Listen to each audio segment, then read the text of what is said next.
আসসালামু আলাইকুম। আশা করি আপনারা সবাই ভালো আছেন। আমিও আলহামদুলিল্লাহ ভালো আছি। আজ আমি বানাবো মজাদার ফুলকপির চপ। চলুন তাহলে শুরু করা যাক। একটা মাঝারি সাইজের ফুলকপি আমি ছোট ছোট টুকরো করে কেটে নিয়েছি।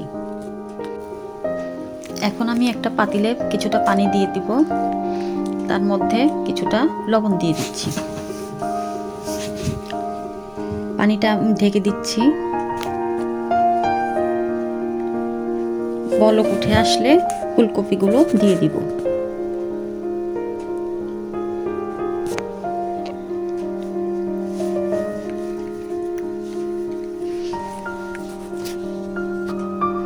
ফুলকপিগুলো আমি 1 মিনিট পরে পানি থেকে উঠিয়ে নিচ্ছি। একটা বাটিতে আমি 1.5 কাপ বেসন নিয়ে নিচ্ছি।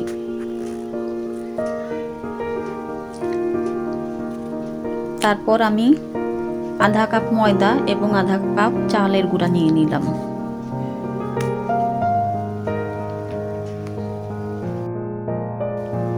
এখন আমি সবগুলো উপকরণ একসাথে মিশিয়ে নিচ্ছি।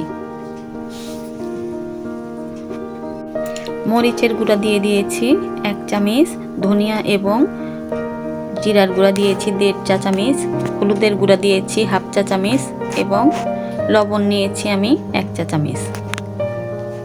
এখন আমি সবগুলো উপকরণ একসাথে দিয়ে দিচ্ছি।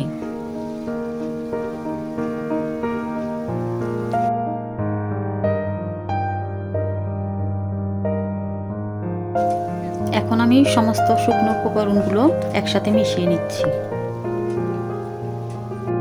এরপর আমি আদা এবং রসুন বাটা 1 চামচ করে দিয়ে দিচ্ছি।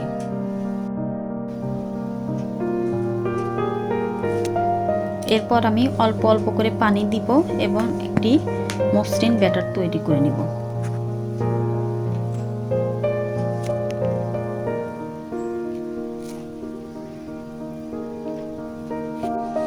আমার ব্যাটারটা তৈরি করা হয়ে গেছে। আপনারা দেখে ঘনত্বটা বুঝে নেবেন।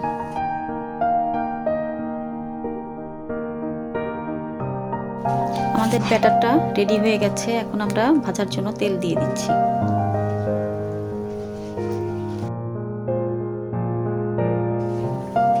তেলটা গরম হয়ে গেছে। এখন আমরা ফুলকপিগুলো ব্যাটারে ডুবিয়ে গরম তেলে ছেড়ে দিচ্ছি। একে একে আমরা সবগুলো ফুলকপি ছেড়ে দিচ্ছি।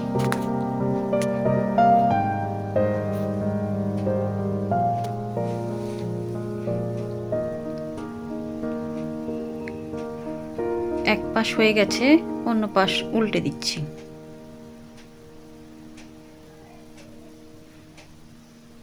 আমাদের ফুলকপিগুলো ভাজা হয়ে গেছে, এবার আমরা তুলে নিচ্ছি। চলুন তাহলে পরিবেশন করা যাক। তৈরি হয়ে গেল আমার মজাদার ফুলকপির চপ। সবাই ভালো থাকবেন, সুস্থ থাকবেন। দেখা হবে আরেকটি রেসিপি নিয়ে। আজকের মতো তাহলে বিদায় নিচ্ছি। আসসালামু আলাইকুম।